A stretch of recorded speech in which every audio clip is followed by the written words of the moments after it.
Let's move on to Turtle Bay. The deal was signed this week. I don't believe you were at the bill signing ceremony up there. I wasn't invited, Okay. but I'm okay with that. Okay. You know?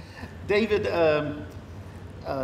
Duke Iona last week announced, this past week announced that he's running for governor. And one of the things he said during the Republican convention last weekend was that the governor was irresponsible for proposing the Turtle Bay deal without a way to finance it. Do you think that's a reasonable thing to say? And do you deserve the credit for financing the Turtle Bay deal?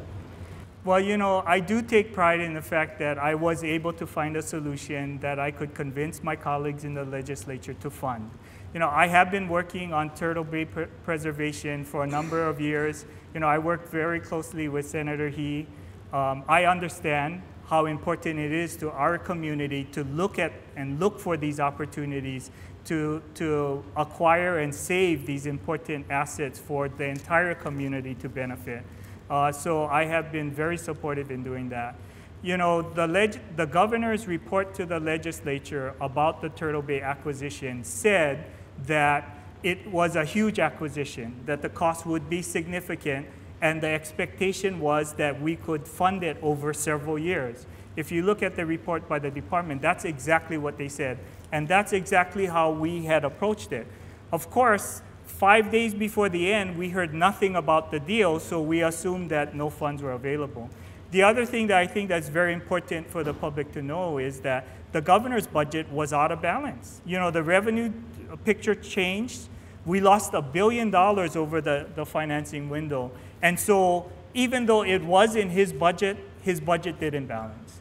So it really was about what is the best way for us to save the pristine land from Cavella Bay to Kahuku Point.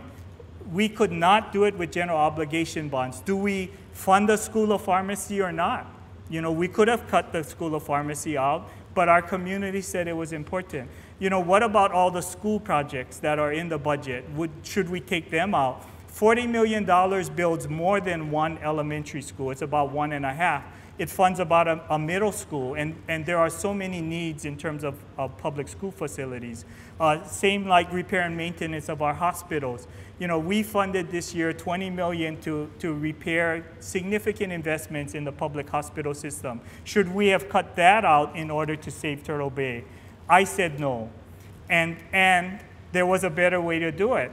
By refinancing the convention center bonds, we essentially, like all of you when you refinance your home mortgage, would see a savings to your pocketbook. And we could identify and estimate that we would save about $10 million by refinancing debt service. And why not do it? Because the interest rates that the bonds were issued at were high. And why not take that savings and plunk it into revenue bonds so we could acquire Turtle Bay Hilton, Turtle Bay and preserve Cavella Bay? So I made the proposal, the legislature agreed, and we were able to save Turtle Bay. Speaking of money,